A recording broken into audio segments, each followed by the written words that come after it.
السلام علیکم defence lovers friends, defence updates میں ترکی کی جانب سے پاکستان کی خان 5th generation aircraft programme میں باقاعدہ شمولیت کی تصدیق پر بات کریں گے۔ فن لینڈ کے لیے امریکہ کی طرف سے ویپنز کی فروخت کی منظوری، رشین ایئر فورس کو MiG 31 کی ڈلیوریز، ترک ڈرون کیریئر میں خلیجی ممالک کی دلچسپی، رومانیہ سمیت دیگر اہم بین الاقوامی دفاعی خبریں بھی اس ویڈیو میں شامل ہوں گی۔ So let's start.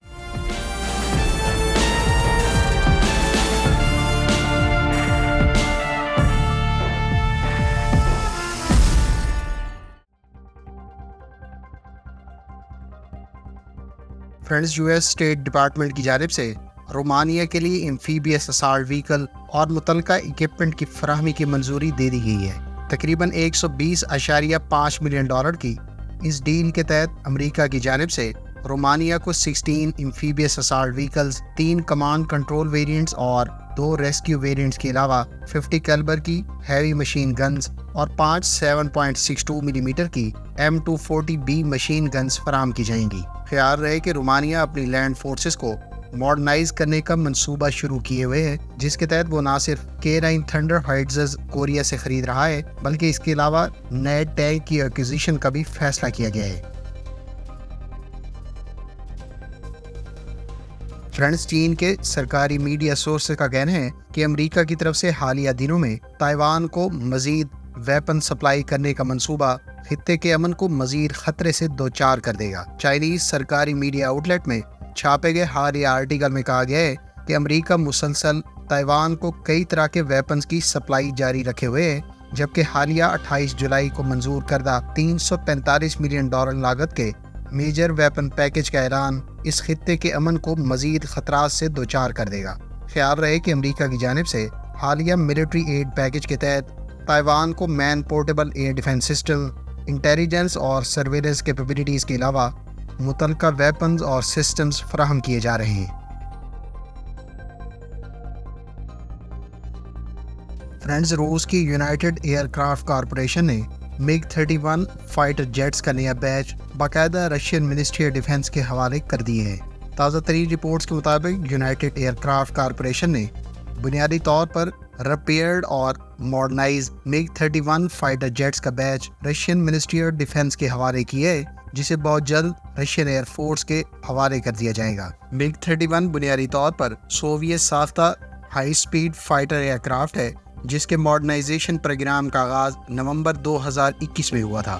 Russian air force نے MiG 31 کو حالیہ یوکرین جنگ میں کنزل ہائپرسونک ایئر لانچ میزائل کو لانچ کرنے کے لیے کئی مرتبہ استعمال کیا ہے۔ MiG 31 کے ماڈرنائز اور اپ گریڈڈ ویریئنٹ کو MiG 31 BM قرار دیا جاتا ہے، جس کو بنیادی طور پر MiG 31 فاکس ہاؤنڈ بیس ویریئنٹ سے خاصا ایڈوانسڈ اور ایفیشینٹ ورژن قرار دیا جاتا ہے۔ میڈیا رپورٹس کے مطابق MiG 31 بنیادی طور پر 2.8 ماک کی سپیڈ سے فلائی کرتے ہوئے اہداف کو نشانہ بنا سکتا ہے، جبکہ اس پر استعمال کیے جانے والے کنزل ایئر لانچ ہائپرسونک میزائل کو مزید لیتھل کیپیبلٹی حاصل ہوئی ہے۔ فرینڈز، ترکی اور پاکستان کی مشترکہ طور پر تیار کی جانے والی ملجم کلاس کاربیٹس کے سلسلے کی آخری شپ کی لانچنگ پر ترکی کے نائب وزیر دفاع ڈاکٹر جمال سمی نے تقریب کے دوران خطاب میں کہا ہے کہ اس وقت پاکستان کے 200 سے زائد انجینئرز ترکی کے خان 5th generation combat aircraft کے پروجیکٹ پر ترکی کے ساتھ مل کر کام کر رہے ہیں۔ ان کا مزید کہنا تھا کہ اسی ماہ پاکستان ترکی کے 5th generation fighter aircraft programme میں آفیشلی پارٹنر کی حیثیت سے شامل ہو جائے گا۔ Pretty soon, within this month, we will be discussing with our Pakistani counterparts to officially include Pakistan in our national fighter jet program, Kaan, in which close to 200 officials and engineers already take part in the development of this program, and I thank you very much for this. Friends, ترک نائب وزیر دفاع کے اس حالیہ بیان سے اس بات کی طرف اشارہ ملتا ہے کہ ابھی تک پاکستان اس پروگرام میں ٹیکنیکل اسسٹنس کے حوالے سے شامل تھا، تاہم حالیہ دنوں میں ہونے والی ڈیولپمنٹس کے تحت اب پاکستان باقاعدہ ترکی کے خان 5th جنریشن پروگرام میں شامل ہونے جا رہا ہے۔ خیال رہے کہ پاکستان اور آذربائیجان نے حالیہ IDF دفاعی نمائش میں اس پروگرام میں باقاعدہ شمولیت سے متعلق معاہدے بھی طے کیے ہیں۔ اس سے پہلے سعودی عربیہ بھی ممکنہ طور پر KAAN 5th generation fighter aircraft programme میں شمولیت کے حوالے سے دلچسپی کا اظہار کر چکا ہے۔ حالیہ دنوں میں پاکستان اور آذربائیجان کی اس پروگرام میں باقاعدہ شمولیت سے کئی دیگر گلف کنٹریز کے اس پروگرام میں شمولیت کے قوی امکانات ہیں۔ خیال رہے کہ TFX یا KAAN 5th generation fighter aircraft programme اس وقت پروٹوٹائپ سٹیج پر ہے اور اس کا پروٹوٹائپ پہلے ہی تیار کر لیا گیا ہے، جس کی فرسٹ فلائٹ اس سال دسمبر میں متوقع ہے۔ ترکی اس پروگرام کے تحت ابتدائی خان ایئر کرافٹ جو 4.5 جنریشن ایئر کرافٹ ہوگا اس کو ترک ایئر فورس کو 2028 میں ڈیلیور کرنے کا منصوبہ رکھتا ہے۔ اگر آپ خان ایئر کرافٹ کی دیگر صلاحیتوں، اس میں استعمال ہونے والے موجودہ اور فیوچر انجن کے بارے میں تفصیلات جاننا چاہتے ہیں تو اس ٹاپک پر ہماری تفصیلی ویڈیو کا لنک آپ کو اینڈ سکرین پر مل جائے گا۔ فرینڈز، ترک میڈیا سورسز کا دعویٰ ہے کہ ترکی کی TCG انادولو ڈرون کیریئر میں انڈسکلوزڈ گلف کنٹری نے خصوصی دلچسپی کا اظہار کیا ہے۔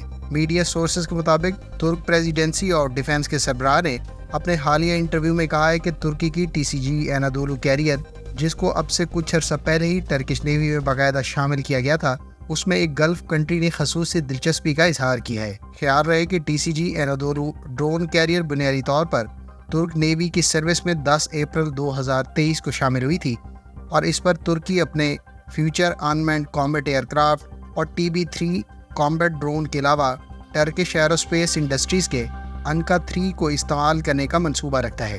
TCG انادولو کیریئر بنیادی طور پر اسپینش شپ جوان کارلوس 1 کے ڈیزائن پر بیسڈ ہے اور یہ 231 میٹر لمبائی رکھنے والی carrier 10 F-35B vertical take off and landing aircraft کو اکاموڈیٹ کر سکتی ہے۔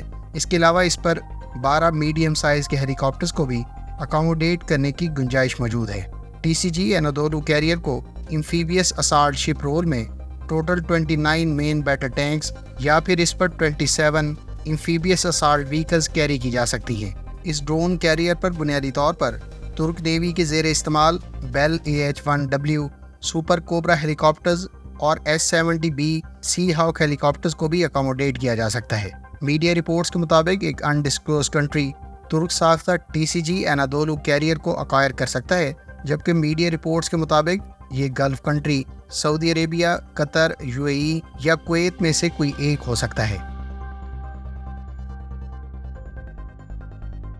فرینڈز، امریکی حکومت نے اسرائیل اور امریکہ کے مشترکہ طور پر تیار کیے جانے والے David Sling air defence missile system کی فن لینڈ کو فروخت کی منظوری دے دی ہے۔ اسرائیلی کمپنی کو بنیادی طور پر ڈیوڈ سلنگ کسی تیسرے ملک کو فروخت کرنے کے حوالے سے امریکی اجازت درکار تھی، جس کے لیے اب امریکی حکومت کی جانب سے اس سسٹم کی فن لینڈ کو فروخت کی منظوری دے دی گئی ہے۔ فن لینڈ کی جانب سے اس سسٹم کی ایکوزیشن کا فیصلہ اب سے چند ماہ پہلے کیا گیا تھا اور رافائل ایڈوانس سسٹمز کے David Sling air defence missile system کی ایکوزیشن کی کاسٹ 316 ملین یوروز بتائی گئی ہے۔ ڈیوڈ سلنگ کے بارے میں اسرائیلی حکام کا دعویٰ ہے کہ یہ 40 سے لے کر 300 کلومیٹر کی رینج پر مختلف طرح کے medium to long range rockets اور کروز میزائلز کے علاوہ ٹیکٹیکل بیلسٹک میزائلز کو انٹرسیپٹ کر سکتا ہے۔ اس کے علاوہ یہ سسٹم دیگر ایریل تھریٹس جیسا کہ ڈرونز، فائٹر ایئر کرافٹ اور انٹرسیپٹرز کو لانگ رینج پر انٹرسیپٹ کرنے کی صلاحیت رکھتا ہے۔ ڈیوڈ سلنگ کو بنیادی طور پر اسرائیلی آرمڈ فورسز میں اپریل 2017 میں باقاعدہ آپریشن کیا گیا تھا، جبکہ اس سسٹم پر ایڈٹا ELM-2084 ایکٹیو الیکٹرانکلی اسکینڈ ارے ملٹی موڈ ریڈار استعمال کیا جا رہا ہے۔ خیال رہے کہ ڈیوڈ سلنگ بنیادی طور پر اسرائیل کے future multi layer missile defence system کا حصہ ہے، جس میں ایرو 2، ایرو 3 کے علاوہ آئرن ڈوم اور آئرن بیم کے علاوہ ڈیوڈ سلنگ سسٹمز شامل ہیں۔